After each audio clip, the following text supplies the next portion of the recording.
Anda masih bersama kami di Breaking News Kompas TV. Sampai saat ini kita mendapatkan informasi bahwa ada penangkapan yang dilakukan oleh KPK dan sudah dikonfirmasi oleh Wakil Ketua KPK. Penangkapan terhadap sejumlah pejabat di Kementerian Kelautan dan Perikanan, termasuk salah satu nama yang disebut oleh Wakil Ketua KPK tadi adalah nama Edi Prabowo sebagai Menteri KKP. Namun bagaimana keterlibatannya, apakah ada keterlibatan dalam hal korupsikah dalam hal ini? Tentu saja kita masih menunggu informasi dari KPK di mana pernyataan pers akan diberikan pada sore atau malam hari nanti. Saya masih bersama Kang Asep Iwan Iriawan. Pertanyaan saya tadi Kang Asep, dengan kerumitan dan kedekatan dari pejabat maupun kasus Benur ini dengan sejumlah nama politisi, sejauh apa keyakinan Anda bahwa KPK akan mendapatkan dukungan juga untuk memberantasnya dan membuat kasus ini seterang-terangnya? Saya yakin, super yakin, aku yakin, kalau sampai KPK ya mengorbankan ya OTT ini lebih lanjut, itu resikonya besar. Saya tidak sembarangan setingkat menteri dilakukan OTT. Kan OTT sekarang itu harus izin dari Dewan Pengawas. Dewan Pengawas saya pikir sudah tahu dan mengizinkan, dan ini harus diproses. Saya yakinnya bahwa KPK akan memproses. Kalau sampai tidak diproses, itu pertaruhannya sangat besar bagi KPK. Satu itu pertama. Yang kedua lebih penting ya, bahwa dengan tertangkapnya seorang menteri oleh KPK ya, tidak sembarangan. Saya pikir pasti ada diketahui oleh petinggi-petinggi negeri ini. Yang kedua itu. Yang ketiga, ini bermainnya pengusaha dan penguasa ini kan cerita lobster ini tidak saat ini, yang lalu. Bahkan saya bertahun-tahun yang lalu ketika ngajar di Lemhanas sudah saya katakan kejahatan bagaimana di laut ini ya, bagaimana di perairan ini saya katakan permainan ini. Dan ini berlanjut ya. Berhenti itu ketika menterinya Susi, gitu kan. Nah setelah Susi, nah ini permainan berulang lagi. Dan ini udah bahan gosip di kalangan mereka tuh udah saking tahu. Nah mungkin sampai di KPK ya kata anak sekarang kegap lah dia gitu kan. Kalau kegap saya pikir saya yakinnya ya, entah dari partai entah dari penguasa setidaknya sudah tahu lah bahwa ini akan tertangkap. Tidak sembarangan, apalagi yang bersangkutan sedang di luar negeri kan. Ketika di luar negeri tunggu kedatangannya, dan ketika kedatangannya ya apa yang terjadi sebelumnya pejabat-pejabat petinggi-petinggi di lingkungan kementerian sudah tertangkap kan, dan beberapa orang lainnya. Dan sudah tertangkap ini saya pikir KPK harus melanjutkan. Kalau KPK tidak melanjutkan, kepercayaan akan runtuh terhadap KPK.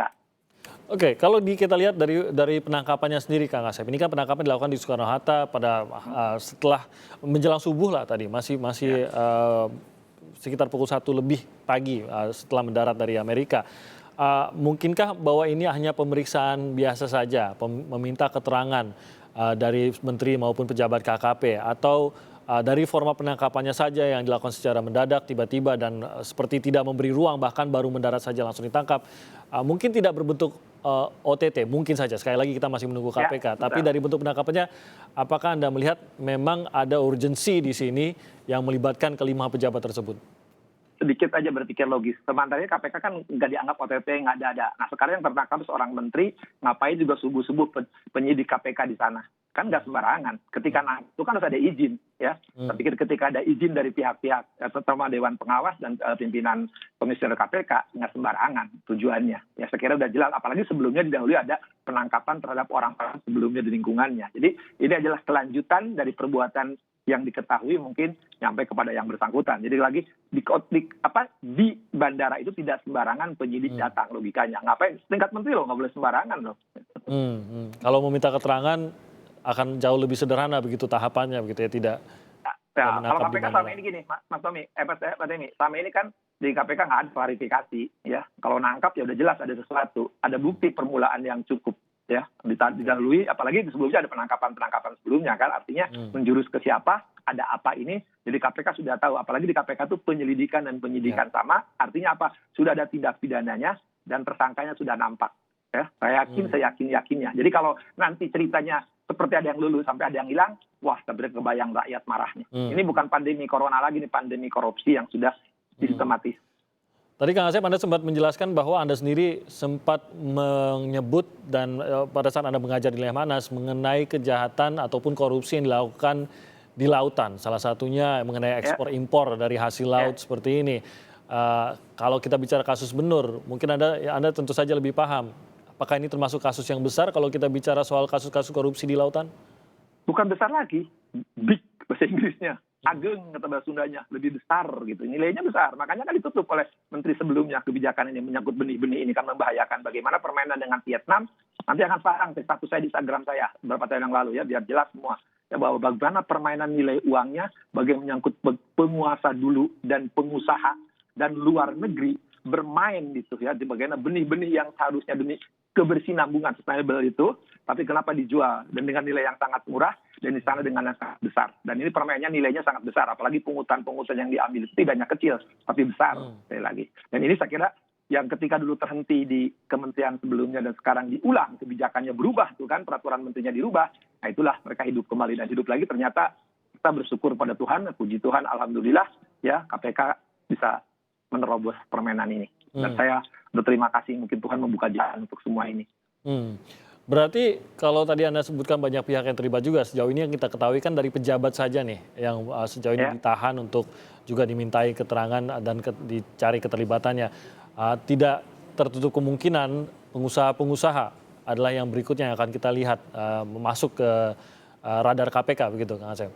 Ya, kita kan KPK juga sedang giat-giatnya kemarin walaupun terhenti ya. Ini kita masuk ada disebutnya tidak hanya personal, tapi ada kejahatan korporasi. Bagaimana pengusaha-pengusaha dan perusahaannya itu harus dibuka ya. Itu tidak hanya melibatkan yang di dalam, tapi juga yang di luar juga. Ya, itu akan hanya berbagai pihak yang akan terbongkar, saya pikir. Ya.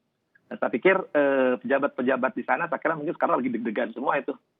Cuma saya pikir, saya mohon juga di Kompas untuk terus ikuti perkembangan ini, detik demi detik. Saya pikir jangan sampai dari bandara terus diikutin sampai kantor KPK dan terus ketika pemeriksaan terus diikuti. Saya kira kewajiban media massa sebagai ya palak demokrasi juga ya, supaya juga transparansi, supaya ada keterbukaan karena pemberantasan korupsi kan melibatkan masyarakat termasuk media, dan media saya kira harus mengikuti perkembangan perkara ini kira kan, dan kita percayakan KPK untuk bangkit dan membuka aib ini sebesar-besarnya di tengah pandemi corona. Kang Asep, kalau dari nada Anda saya menangkap bahwa kalau tidak diawasi betul dengan kaca pembesar akan ada yang lolos begitu, detail yang lolos begitu. Ada saya mendengar itu di nada Anda, mungkin apa yang mendorong hal tersebut? Tepat ya, karena kan kejadian kemarin kita ada kejadian kemarin tertangkap yang sampai sekarang hilang nggak ketangkap kan, kita jadi penasaran apalagi kita dari Koalisi Masyarakat Sipil penggerak anti korupsi, kita ngikutin kan sampai sekarang hilang kemana tuh, udah bersetahun juga kan, seumur dengan pandemi kan. Nah itu juga menyangkut orang besar juga kan, akhirnya terpotong gitu kan, terlepas apapun lagi tim pencari. Cuman ini yang sudah tertangkap di bandara ya, jangan sampai tadi cerita yang pertanyaan sini ya, jangan-jangan klarifikasi, kalau klarifikasi fatal karena ini jelas di bandara penangkapan. Kalau penangkapan walaupun 1 kali 24 jam, seorang menteri ya dan pejabat sebelumnya sudah ada, harus menjadikan pengawasan lebih lanjut terutama dari publik dan media yang lebih penting saya pikir. Oke, Kang Asep, terima kasih banyak sudah memberikan juga opini Anda, opini profesional Anda terkait hal ini. Mungkin jangan diputus dulu karena kemungkinan akan berlanjut dengan Mas Bayu lagi setelah perbincangan ini. Terima kasih banyak Kang Asep Iwan, pakar hukum dan juga mantan hakim. Dan saudara wakil